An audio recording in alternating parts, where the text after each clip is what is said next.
সত্যি একেই বলে ইউনিটি অফ স্ট্রেংথ, একতাই বল। দেখো, এই যে ছোট্ট পাউরুটির টুকরোটা, এটা কিন্তু এই পিঁপড়েগুলোর কাছে অনেকটাই বড়। তাই ওরাও জানে যে ইউনিটি অফ স্ট্রেংথ অর্থাৎ একতাই বল।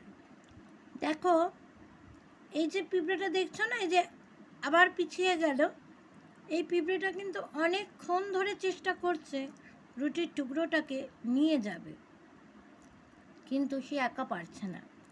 তাই সে আরও কিছু পিঁপড়েকে খুঁজছে, এবং এই পাউরুটির তলাতেও আরও 2-3টে পিঁপড়ে আছে যারা যৌথভাবে এই পাউরুটির টুকরোটাকে স্থানান্তরিত করছে তাদের গন্তব্যস্থলে। সেখানে গিয়ে তারা খাবারটাকে সঞ্চয় করবে। সুতরাং প্রত্যেকটা জীব জন্তু অবলা কীটের থেকেও কিন্তু আমাদের অনেক শিক্ষা পাওয়ার আছে। দেখো, একে একে যৌথ হচ্ছে। এদের মধ্যে যতটা এই ঐক্যবদ্ধতা বা ইউনিটি, একতা, সেটা বোধহয় আমাদের মানুষের মধ্যেও থাকে না। সুতরাং এই ছোট ছোট অবলা কীট পতঙ্গ জীব যাই বলো না কেন, জীবন আছে মানেই তো জীব।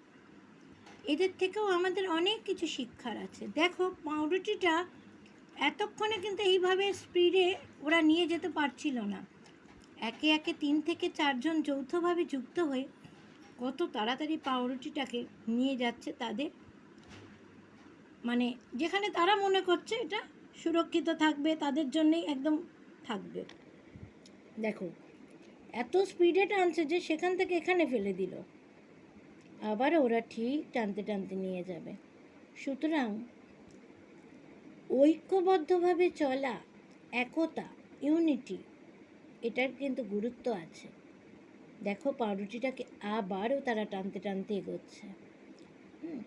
সুতরাং আমাদের মানুষের মধ্যে যতটা না একতা থাকে, এটা মানুষের সঙ্গে মানুষের যতটা না একটা ঐক্যবদ্ধতা থাকে, সেটা কিন্তু এই অবলা জীবদের মধ্যে থাকে। কারণ তারাও আমাদের থেকে অনেক বেশি বোঝে যে একতার মাধ্যমে অনেক কিছু জয় করা যায়।